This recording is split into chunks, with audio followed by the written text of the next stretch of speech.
सुप्रभातम बच्चों।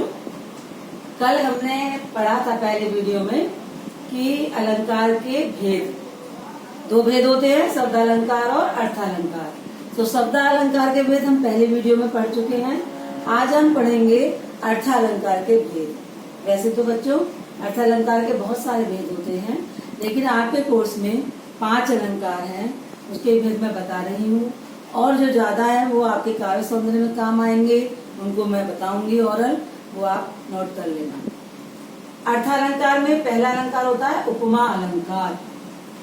जब किसी वस्तु या व्यक्ति की विशेषता दिखाने के लिए उसकी समानता उस गुण में बढ़ी हुई किसी अन्य वस्तु या व्यक्ति से की जाती है तो वहाँ उपमा अलंकार होता है।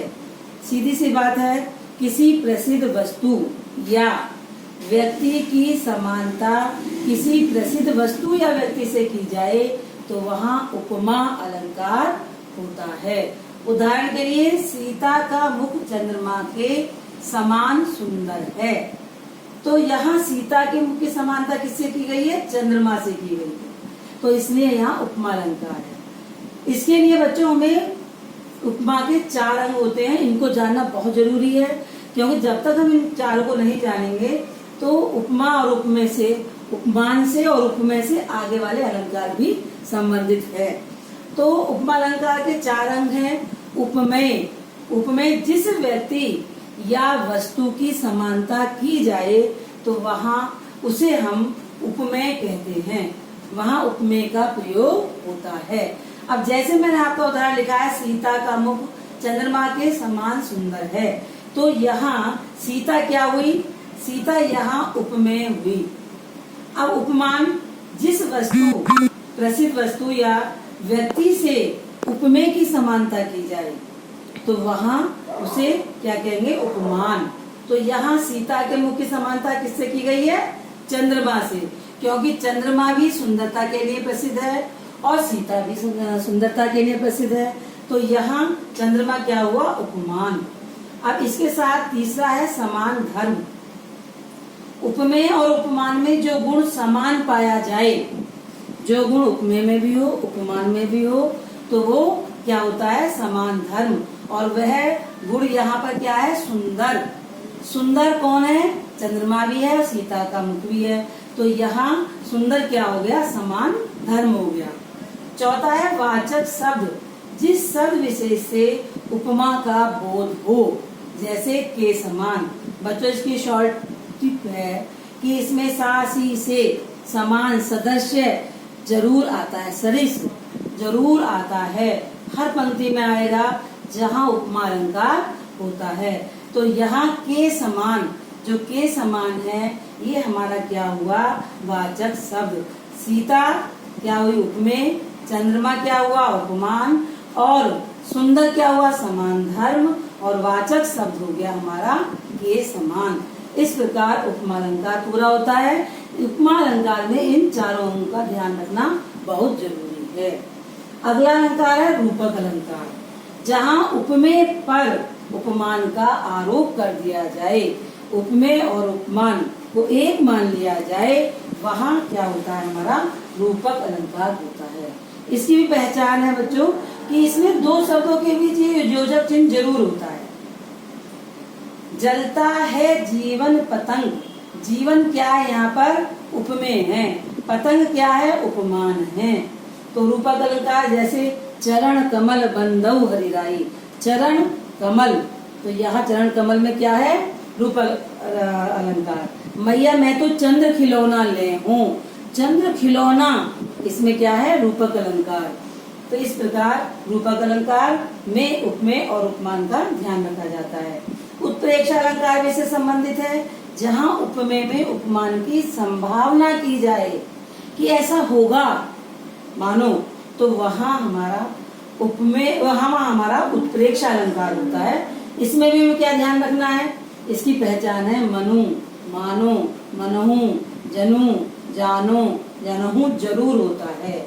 जैसे उदाहरण मैंने दिया इसका, सिर फट गया उसका, वही मानो अरुण रंग का घड़ा, तो यहाँ मानो आ गया, उसका सिर कैसे फट गया, मानो लाल रंग का घड़ा फट गया हो, तो यह मानो आ गया। इसका दूसरा उदाहरण देख सकते हैं, कहते हुए उतरा के नेत्र यो जल से भर गए, हिम के कणों से पूर्ण मानो हो गए पंकज नए मनो। तो यहाँ पर क्या होगा, उत्प्रेक्षा अलंकार। बहुत सारे उदाहरण हैं, सोहत ओढ़े पीत पट श्याम सलोने गात, मनो नीलमणि शैल पर आतप पड़ियो प्रभात। तो यहाँ पर इसकी पहचान है कि मनो, मानो, जनु, जानो जरूर आएगा। अगला अलंकार है मानवीकरण अलंकार, जहाँ जड़ पदार्थों पर मानवीय भावनाओं का आरोप होता है।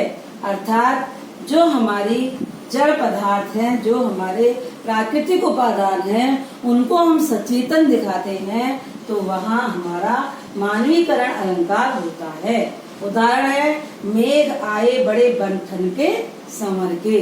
तो यहाँ मेघों को उन्होंने एक पावने के रूप में दिखाया है कि वो बंठन कर आए हैं। तो यहाँ उनका क्या है, यहाँ पर कौन सा अलंकार हो गया, मानवीकरण अलंकार। जैसे आसमान से उतरी परी, आसमान से उतरी संध्या परी सी, तो परी सी में यहाँ पर सी देखेंगे तो उपमा अलंकार भी है, और संध्या को उन्होंने क्या दिखाया, सचेतन दिखाया, तो यहाँ पर मानवीकरण अलंकार भी होगा। अगले अलंकार की ओर चलते हैं, अतिशयोक्ति अलंकार, जहाँ किसी गुण या स्थिति का बढ़ा चढ़ाकर वर्णन किया जाए, किसी वस्तु या व्यक्ति का बहुत अधिक बढ़ा चढ़ाकर वर्णन किया जाए, वहाँ अतिशयोक्ति अलंकार होता है। उदाहरण देखेंगे, आगे नदियां पड़ी अपार, घोड़ा कैसे उतरे पार, राणा ने सोचा इस पार, तब तक जे तक था उस पार। राणा तो सोच ही रहा है कि घोड़ा कैसे पार करेगा, और वो उस पार भी चला गया, तो अतिशयोक्ति अलंकार। बहुत सारे उदाहरण, हनुमान की पूंछ में लगन न पाई आग, लंका सगरी जल गई गए निशाचर भाग। हनुमान जी की पूंछ में आग नहीं लगी और सारे निशाचर भाग गए, लंका जल गई, अतिशयोक्ति। देख लो साकेत नगरी यही, स्वर्ग से मिलने गगन जा रही। साकेत नगरी की अट्टालिका इतनी ऊंची है, ऐसा लग रहा है कि वो गगन को छूने के लिए जा रही है। जब ऐसा वर्णन होता है तो वहाँ अतिशयोक्ति अलंकार होता है। एक है अनियोक्ति अलंकार। अनियोक्ति में किसी उक्ति के माध्यम से हम किसी अन्य कोई बात कहते हैं, उक्ति के माध्यम से, परोक्ष रूप से, तो वहाँ अनियोक्ति अलंकार होता है। जैसे फूलों के आसपास रहते हैं फिर भी कांटे उदास रहते हैं। फूल क्या है, सुख सुविधा या प्रेमिका का प्रतीक है, और कांटे दुखी प्राणियों का दुख का प्रतीक है। तो यहाँ सुख के घिरे हुए, जो सुख से घिरे हुए व्यक्ति हैं, उन्हें दुखी प्राणियों को संबोधित किया गया है। वैसे तो वो सुख से घिरे हैं, लेकिन दुखी प्राणी हैं, इसलिए अनियोक्ति अलंकार है। जैसे नहीं पराग नहीं मधु मध्यम, नहीं विकास यही काल, अली कली सो बंधियो आगे कौन हवाल।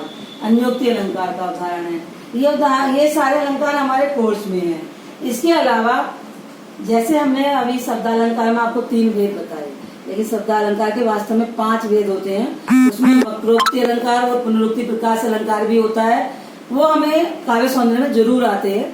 तो हम पुनरुक्ति प्रकाश को नोट कर लेंगे कि जहाँ एक शब्द की एक से अधिक बार, 2 बार, बार प्रयोग हो, और जो योजक चिन्ह से जुड़ा हो, जैसे धीरे धीरे, कभी कभी, वह पुनरुक्ति प्रकाश अलंकार होता है। इसमें और अलंकार है, जैसे आपका उदाहरण अलंकार है, प्रश्न अलंकार है, संदेह अलंकार है, भ्रांतिमान अलंकार है, बहुत सारे अलंकार हैं, लेकिन आपके कोर्स में यही अलंकार हैं। तो आप इन सबको ध्यान से पढ़ेंगे। धन्यवाद। आपको समझ में आ रहे हो और आपको अच्छा लगे तो आप लाइक करेंगे, सब्सक्राइब करेंगे और बेल को प्रेस करेंगे। धन्यवाद।